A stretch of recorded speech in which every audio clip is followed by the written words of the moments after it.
ज़िंदगीअ जी जमा पूंजी, ज़िंदगीअ जी जमा पूंजी, जामू सांढी साहसा। शाह जो रसालो सचल जो कलाम, शाह जो रसालो सचल जो कलाम, सामीअ जा श्लोक। माज़ीअ जे झरोकनि मां उभरंदड़ तस्वीरूं, कुझु गीत धरतीअ जा, कुझु गीत धरतीअ जा, ऐं कुझु मारूड़नि जा पैगाम।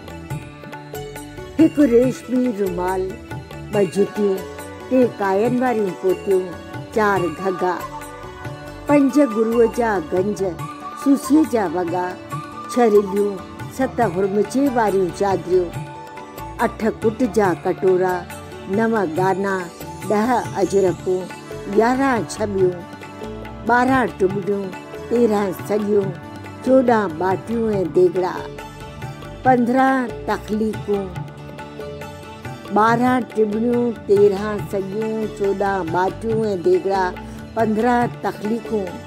ज़िंदगीअ जी शाम जी हिन पहर ते, ज़िंदगीअ जी शाम जे हिन पहर ते वेठी गड़ ॻोत करिया, हिन विरसे जी वारसी कंहिंजे हवाले कया, हिन विरसे जी वारसी कंहिंजे हवाले करिया।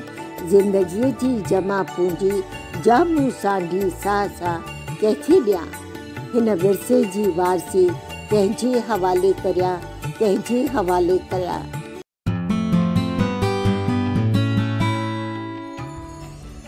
तूं छा ॼाणे मुंहिंजे मज़बूत इरादनि खे, तूं छा ॼाणे मुंहिंजे मज़बूत इरादनि खे, जेके हवाउनि जो रुख पलटे सघनि था।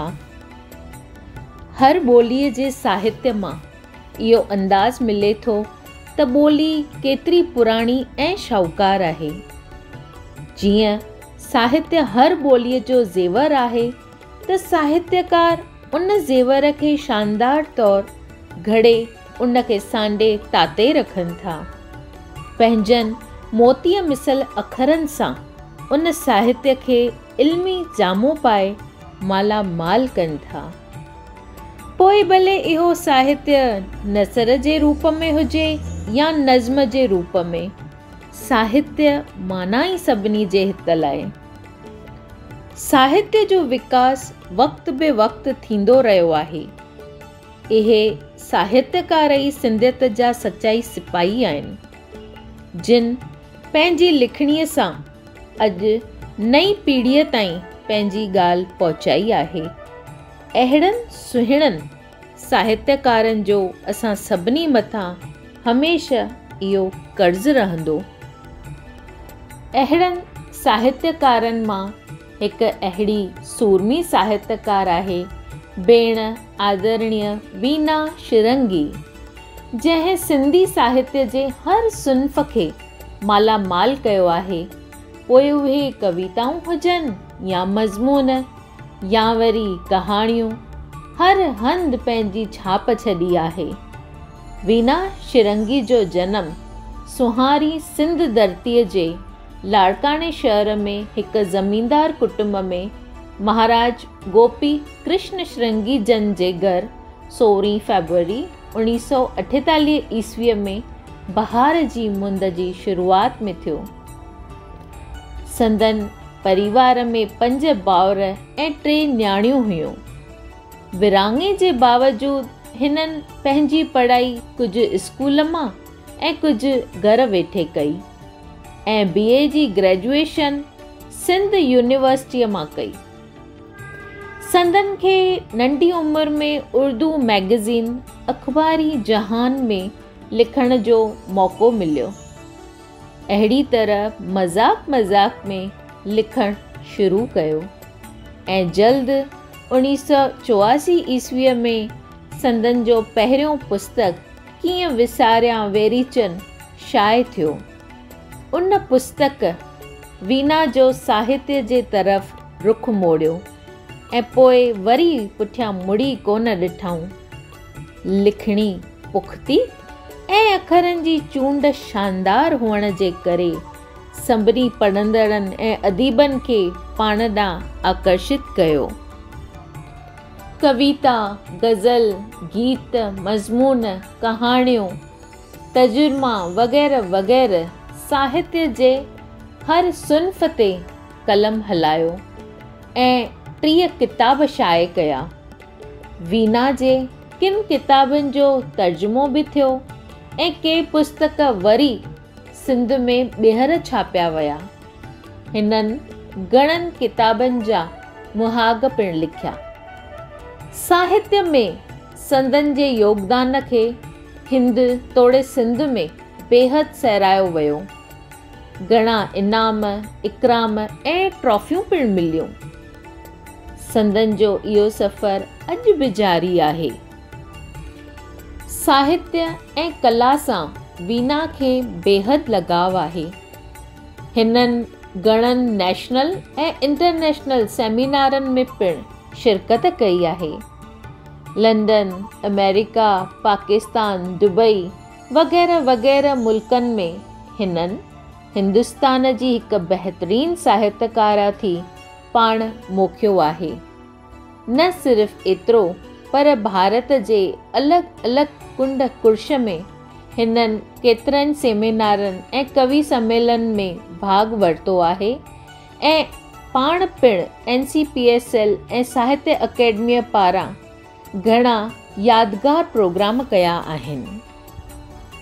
साहित्य सां गॾु कला जे क्षेत्र में बि सुहिणो योगदान ॾिनो आहे।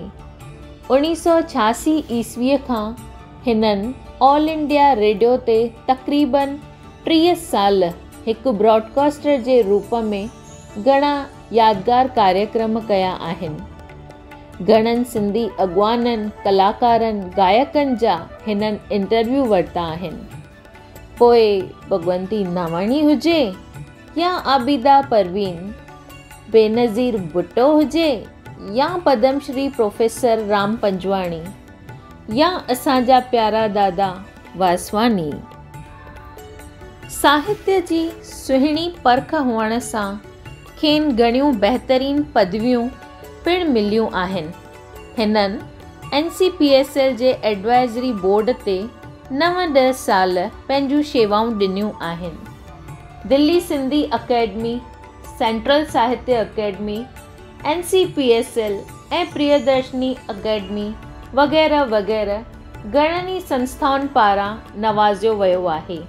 न सिर्फ़ एतिरो पर संदन खे लाइफ टाइम अचीवमेंट अवॉर्ड ऐं वुमेन ऑफ द ईयर जो अवॉर्ड पिणु मिलियो आहे।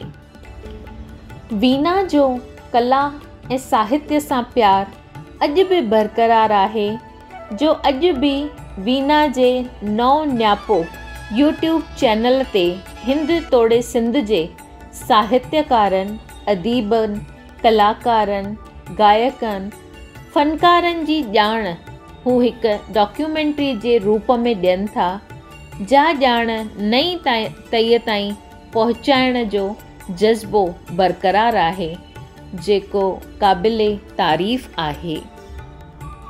मां घाटे वण जी छांव आहियां, मां घाटे वण जी छांव आहियां, हर राही रह गुज़र लाइ राहत आहियां, पर पोइ बि हर कंहिं मुंहिंजा छोड़ा लाथा आहिनि। इहा आहे असांजी आदरणीय भेण वीना शिरंगी।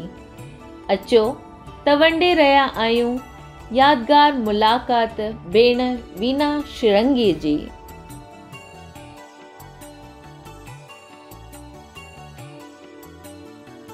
दीदी, तव्हां पंहिंजे बचपन जे बारे में ऐं पंहिंजे शुरूआती सफ़र जे बारे में ॿुधाईंदा? संगीता, अवल त मां थैंक्स चवां, तव्हां मूंखे मौक़ो ॾिनो ऐं गुफ़्तगू करण जे लाइ। त मां कुझु ॻाल्हियूं तव्हां सां ज़रूरु वंडणु चाहींदसि। असांजे मुंहिंजो वास्तो ईअं चवंदसि माउ पीउ जो धरती जेका आहे सिंध धरतीअ सां आहे ऐं असुल ॻोठु शदात कोट। उन खां पोइ लाड़काणे में बि घरु हो त ॿिन्ही हंधि अचु वञु थींदी हुई। ऐं 1965 में जेका आहे सा जंग लॻी इंडो पाक वारी जेका आहे, तंहिंमें असांजे पीउ खे प्रोमिनेंट पर्सन तौरु डिटेन कयो सखर जेल में, जेको आहे उन्हनि खे नज़रबंदि कयो वियो त तव्हां हिंदुस्तान सां मिलियल आहियो। जीअं अक्सर एलिगेशन लॻंदी आहे, हालतूं ख़राब थी वियूं ऐं असांजो भाउ 3 ॾींहं जेको कोइटा में जॉब कंदो हो अशोक, उहो लंडन चार्टर्ड अकाउंटेंसी करणु वियो। उन बाद वरी असां हिते दिल्ली आयासीं मामे वटि, हिते पढ़ियासीं दिल्लीअ में पढ़ण खां पोइ वरी असांजे फादर जी तबियत ख़राब थी, वरी असां होॾे वियासीं त बांग्लादेश वॉर 1971 जॾहिं रस्ता बंदि थिया उन खां पहिरीं जेको आहे वरी असां पोइ दिल्ली डायरेक्ट आयासीं। पहिरीं बॉम्बे आयासीं, उते मामे जो घर हो, ऐं उन बाद जेको आहे सो हिते दिल्लीअ में असांजे चाचे जाइ वरिती ऐं पहिरीं मां यूथ प्रोग्राम में स्टार्ट कयो। उन खां पोइ रेडियो जो सफ़र जेको आहे कैजुअल ते वेंदी हुअसि, यूथ प्रोग्राम नाटकनि में कमु कंदी हुअसि। अव्हां जे साम्हूं इहो सफ़र जेको आहे मां पंहिंजो ॿालपण जो तव्हां सां डिस्कस कयो। दीदी तव्हांजी पढ़ाई कीअं शुरू थी, स्कूली पढ़ाई, कॉलेजी पढ़ाई जे बारे में कुझु ॿुधायो। जेतिरे क़दुरु एजुकेशन जो सुवालु आहे त उहा असांजी ॾाढी सफ़र थी, रेगुलर कान थी। जेको आहे सिंध में आसीं, वरी दिल्लीअ में पढ़ियासीं इंग्लिश स्कूल में, वरी पाकिस्तान वापसि वियासीं लाड़काणे, उते वञी पढ़ियासीं ऐं उते वरी सिंध मां असां पढ़ी करे हिते वरी दिल्लीअ में आयासीं त ॾाढो डिस्टर्बेंस रहियो ऐं भुल में मां चवंदसि ग्रेजुएशन कई जेका आहे, आसार त ॾाढा ख़राबु आहे त शायदि पढ़ी न सघंदासीं। ऐं तव्हां ख़बर आहे त सिंध में कंजरवेटिव माहौल हो, असां माइनॉरिटीज़ वारा हुआसीं, इन जे करे असांजो जेको आहे पढ़ाई ते असरु पियो। पर घर वेठे जेको आहे सिंध यूनिवर्सिटी मां असां जेको आहे कॉलेज जी पढ़ाई कईसीं, लाड़काणे कॉलेज में बि कुझु अर्सो, पोइ हिते दिल्ली आयासीं। तव्हां पंहिंजे परिवार जे बारे में कुझु ॿुधायो। संगीता, उन्हनि जे बारे मां इहो अर्ज़ु कंदसि त 5 भाइर असीं 3 भेनर जेके हुआसीं। वॾो भाउ हिते दिल्लीअ में जेको कलेक्टर हो, एम्प्लॉयमेंट ऑफिसर डायरेक्टर थी रहियो जेको आहे, काफ़ी सुठी पोस्ट। ऐं ॿियो भाउ जेको अशोक लंडन में, उतां चार्टर्ड अकाउंटेंसी करे वरी उन यूरोप में स्पेन में माइग्रेट कयो, उते उहो ॿियो वारो भाउ जेको आहे कोटा में असिस्टेंट डायरेक्टर हो जियोलॉजिकल सर्वे ऑफ पाकिस्तान में। ऐं पोइ वॾी भेण प्रमिला अनफॉर्चुनेटली उहा तव्हांखे ॼाण आहे गुज़ारे वई, जेका आहे सा हिकु माउ बराबरि बि हुई ऐं गाइड बि हुई। माउ खां पोइ उन ॼण त मूंखे संभालियो। ऐं 3 भेनर हुआसीं, शालिनी ऐं मां विच वारी भेण। उन खां पोइ ॿिया भाइर रमेश, उनजो नालो जयप्रकाश बि आहे, राजेंद्र, कांतेश जेको गुज़िरियल साल गुज़ारे वियो। अफ़सोस आहे त इहा ट्रेजिडी जेके आहिनि गुज़िरियल 2 सालनि में उन काफ़ी परेशान कयो। त इहा फैमिली आहे, 5 भाइर 3 भेनर असांखे। दीदी तव्हां कॾहिं खां लिखणु चालू कयो ऐं तव्हां छा छा लिखंदा आहियो ऐं साहित्य में तव्हांजी रुचि कीअं पैदा थी ऐं तव्हां घणा किताब लिखिया आहिनि। मां ईअं चवंदसि त अजीब इतफ़ाक़ रहियो। मां रेडियो में नौकरी कंदी हुअसि त मूंखे साहित्य जो कोई इन तरह ध्यानु ई कान हो। हिकु राति जो ख़्वाबु ॾिठुमि, उन ख़्वाब खे पेन डाउन कयमि ऐं उन खां पोइ जेको आहे सो मां पंहिंजी ऑटोबायोग्राफी वांगुरु यादगिरियूं लिखियूं। पहिरियों किताबु जेको आहे कीअं विसारियां ॿेड़ी चंद, उहो जेको आहे पेन डाउन कयो। माण्हुनि खे यकीन न पियो अचे त मां हिकु सिटिंग में इहो किताबु लिखी वई आहियां। उनखे वर्ल्ड बुक फेयर में बि मोकिलियो वियो ऐं अवॉर्ड सां बि नवाज़ियो वियो। इन तरीक़े सां पोइ वरी मां रेडियो ते लिखियो किताबु मुंहिंजे पेशे जा गुल वखार, जंहिंमें पंहिंजे ऑल इंडिया रेडियो जा एक्सपीरियंस आहे उहे कहाणी लिखियमि ऐं कविताऊं लिखियमि। ईअं करे किताब हिन वक़्तु मुंहिंजा 30 किताब आहिनि, उन्हनि खां मथे थींदा, पर उन्हनि में एडिटेड बि आहिनि, मज़मून बि आहिनि ऐं ट्रेवलॉग ॾाढा मूं लिखिया आहिनि। हिकिड़ो यूरोप जो सफ़रनामो वायूं वड़जारनि जो, सिंध जो सफ़रनामो, पखा ऐं पवार ॾिठे मूं ॾींहं थिया। इन खां सवाइ जेको आहे कुछां तकाफ़र इंटरनेशनल सचर कांग्रेस मूं अटेंड कई हुई कराची में, उन ते आधारित आहे। लेह लद्दाख वियसि ऐं मूंखे ख़ुशी आहे त मां उहा तारीख़ दर्ज करे वरिती। अॼु लेह लद्दाख ते माण्हू फ़ोटा कढी ऐं लिखनि था असां वियासीं, पर पहिरियों मुंहिंजो स्टडी टूर हो LK आडवाणी जी हा उन फ्लाइट में KR मलकाणी जिन हा असां सां गॾु उन्हनि स्टडी टूर जो अरेंजमेंट कयो हो ऐं शालिनी हुईसीं। त मां ईअं चवंदसि त शालिनी जे लाइ सीट कान हुई, उनखे A क्लास आडवाणी सां लकीली जेको आहे असां इकोनॉमिक क्लास में हुआसीं त शालिनी उन VIP में LK आडवाणी जी वारे उन में जेका VIP लॉन हुआ ऐं असां पर ॾाढो इंजॉय कयोसीं। उहो सफ़रनामो जेको आहे सिंधु किनारे 9 तारीख़ी बाब हूंदसि लेह लद्दाख ते, उहो जेको आहे हिंदी या अंग्रेज़ी में थियणु खपे त उहा हिकु तारीख़ आहे जेका तारीख़ मूं दर्ज कई आहे ऐं हक़ीक़तुनि ते आधारित। 3 ॾींहं आडवाणी जो जनम ॾींहुं बि हो, असां उते मल्हायोसीं LK आडवाणी साहिब जो। मलकाणी साहब ॿिया बि केतिरा ई हुआ असां सां गॾु। त ॾाढो पत्थर साहिब गुरुद्वारा जेको आहे लेह लद्दाख में उहो ॾिठोसीं। तमामु सुहिणो सफ़र रहियो ऐं इहो किताबु जेको आहे यादगार किताबु आहे। तस्वीरूं बि आहिनि 3 ॾींहं फारूक अब्दुल्ला जेको हो चीफ मिनिस्टर हो ऐं ॿीहर बि लेह लद्दाख वञणु थियो। टूरिज़म डिपार्टमेंट वारनि असांजे मालवी संस्था खे इनवाइट कयो त मां डेलीगेशन वठी करे वई हुअसि, जंहिंमें 5-6 आर्टिस्ट पाण सां उते असां परफॉर्मेंस ॾिनोसीं। दीदी, ऑल इंडिया रेडियो सां तव्हांजो गहरो नातो आहे, कुझु ऑल इंडिया रेडियो जे बारे में ॿुधायो ऐं तव्हांजो अहिड़ो कहिड़ो यादगार इंटरव्यू आहे जेको तव्हां वरितो हुजे त जेको तव्हांखे अॼु बि ॾाढो प्राउड फील कराईंदो आहे? मूं इहे त घणेई जेके आहिनि इंटरव्यूज़ कया, कवरेज कया नेम कॉन्फ्रेंस में, CHOGM conference, Asian games, film festival, इहे सभु एक्टर जेके आहे संजीव कुमार, अमिताभ बच्चन, हेमा मालिनी, उहे सभु क़रीब सां ॾिसण। ऑफिशियल ड्यूटी ते हुआसीं त असांखे VIP एरिया में वञण जी इजाज़त हुई। मूंखे मां इहो चवंदा यादगार इंटरव्यू जेका आहे सा एडमिरल टहलियाणी जी मूंखे यादि आहे त he was looking very handsome navy J dress में। त उन्हनि जी इंटरव्यू जॾहिं हुते करणु वियसि उन्हनि जे ऑफिस में, हिते दिल्लीअ में जेको नेवी जी ऑफिस आहे, उन्हनि जो जेको सेक्रेटरी हुते मूंखे टाइम लाइ सॼो पहिरीं त एडमिरल टहलियाणी चयो त वीना श्रृंगी त सिंधी श्रृंगी थींदा ई कान्हनि के, हीअ नॉन सिंधी वरी मुंहिंजो सिंधीअ में छा इंटरव्यू वठणु आई आहे।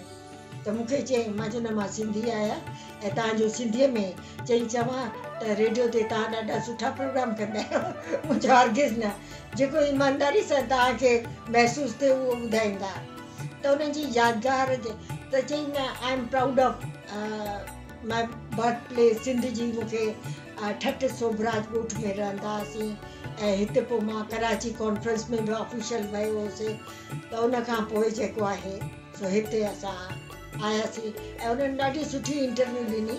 उहा यादगार इंटरव्यू जेका आहे मां उनखे किताब में बि आंदो आहे आर्टिकल जे रूप में, फोटोग्राफ बि मूं वटि आहिनि जेके। ऐं उनजी मूंखे इहो कॉन्शियस थियसि छो जो जेके मीडिया सां छोकिरियूं कनेक्टेड हूंदियूं आहिनि उहे फॉरवर्ड हूंदियूं आहिनि ईअं लॻंदो, पर मां एतिरी फॉरवर्ड कान हुअसि। ॾिसण में आउटर लुक फॉरवर्ड हुई पर इंटरनल जेको आहे ज़मींदारी कुटुंब कंजरवेटिव फैमिली मां हुआसीं।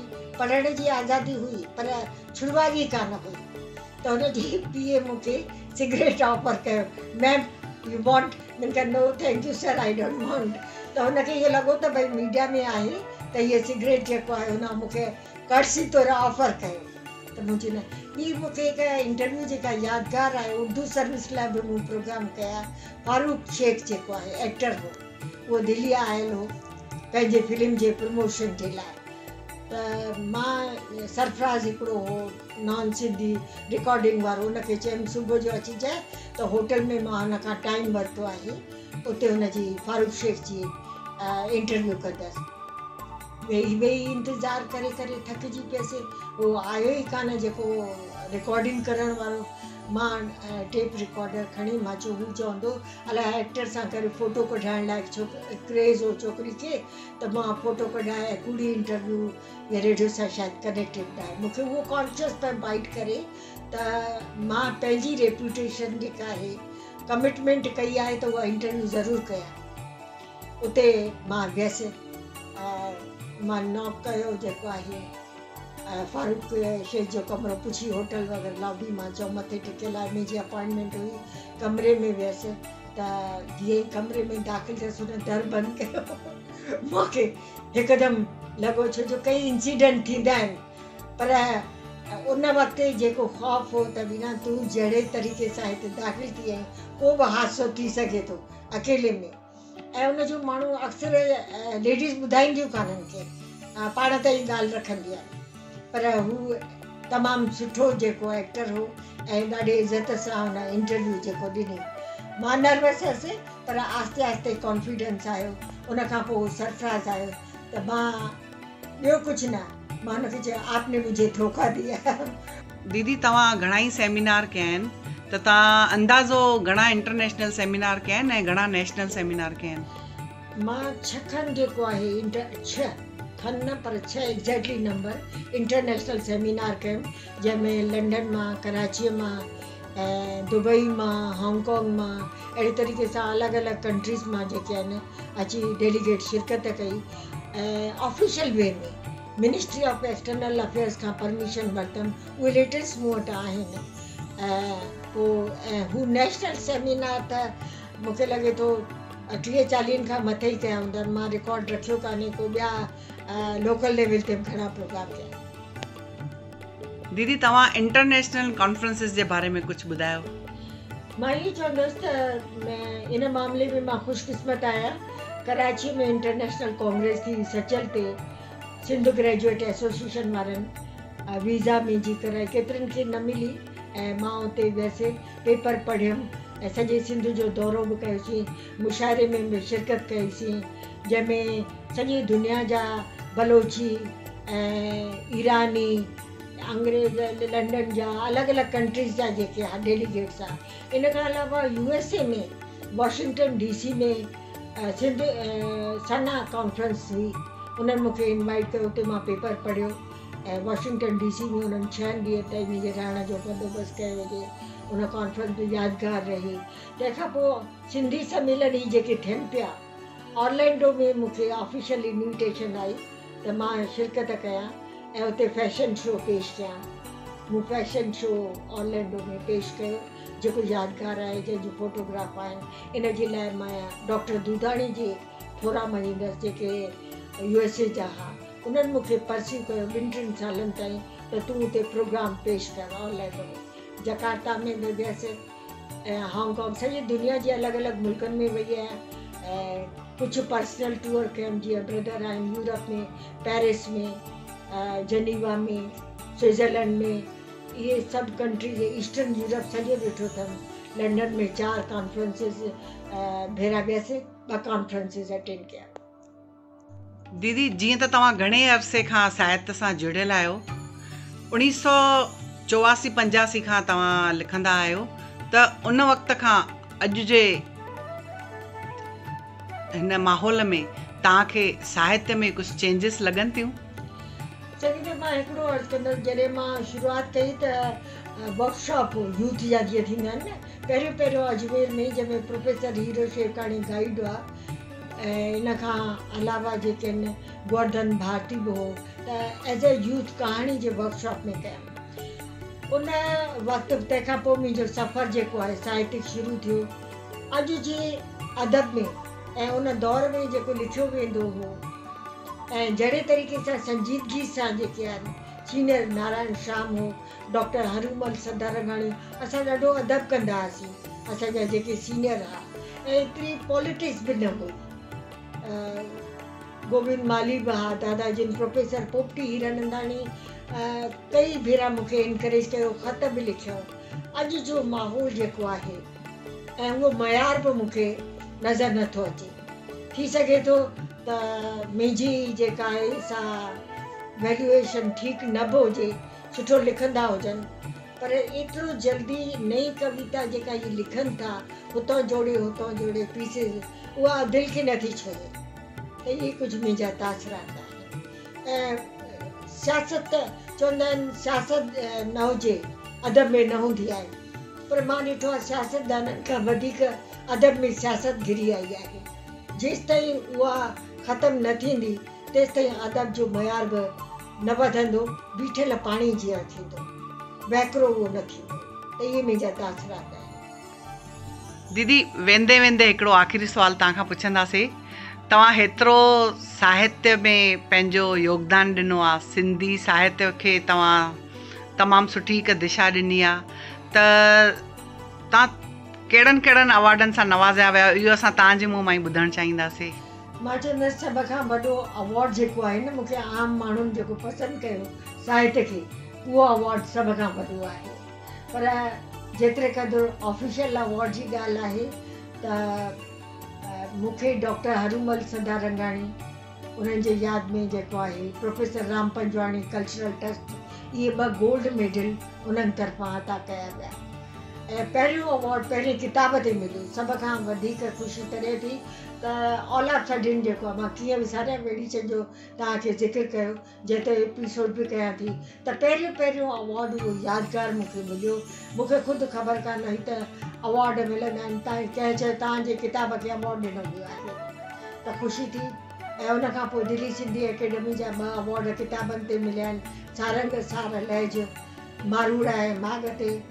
इन खां अलावा जेको आहे NCPCL वारनि 2 अवॉर्ड उन्हनि तरफ़ां अता कया विया आहिनि। डॉक्टर राम बख्शाणीअ ॾिनो वुमेन ऑफ द ईयर। दीदी हाणे मां तव्हां खां हिकिड़ा झटपट क्वेश्चन्स पुछंदमि। तव्हांजो फेवरेट साहित्यकार केरु आहे? इहे त घणा ई आहिनि, पर इंडो पाक में मां चवंदसि हिंद में नारायण श्याम, सिंध में शेख हयात। दीदी तव्हांजो फेवरेट सिंधी खाधो छा आहे? सिंधी खाधो त इहे घर जा जेके कढ़ी चांवर वणंदा आहिनि, ऐं घर जो खाधो जेको आहे सिंधी, उहो वधीक प्रिफर कंदी आहियां। तव्हांजो सिंधी गीत फेवरेट कहिड़ो आहे? गीत शाह जा कलाम आहे। हिकिड़ो शाह जो कोई बि कलाम ॿुधायो या ॾोहीड़ो। मां ईअं त शाह जा घणेई कलाम आहिनि, पर ही शाह जो न, मोहम्मद इब्राहिम जो हिकिड़ो कलाम आहे, उहो मूंखे बेहदि पसंदि आहे। तभी छो था विसारियो, ईंदे वेंदे दिलि भर नथा छो निहारियो, उमीदुनि जी ॿेड़ी दरिया मंझि आहे, अव्हांजी या मर्ज़ी ॿोड़ियो या कितारियो। त इहो जेको आहे, ॿियो मुंहिंजो मुल्क मलीर मोहम्मद जुमन जो कोटनि में आऊं कीअं गुज़ारिया। शांति हीरानंद मुंहिंजे पसंदि जी फनकारा रही। भगवंती नावाणी जो जेको आहे, मुंहिंजे मारुनि जी ओ कांगा लिमकाला। दीदी तव्हां हाणे नओं न्यापो जे बारे में कुझु ॿुधायो। तव्हां नओं न्यापो कॾहिं खां चालू कयो आहे, इन जे पुठियां मक़सदु छा हो?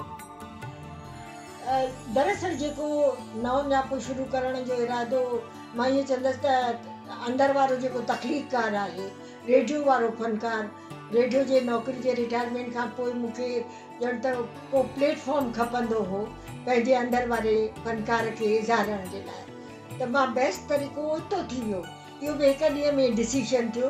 शाह जो बैत पे पढ़ियमि, नओं न्यापो आयो राणे मिला राति, त उनजो पहिरियों अखर जेको आहे नओं न्यापो, मां जो शाह जी अक़ीदतमंद आहियां, छो त शाह जे बैत मां हीअ सिट खणी करे जेको आहे मां कोई प्रोग्राम जेको आहे सो वीडियो ठाहियां।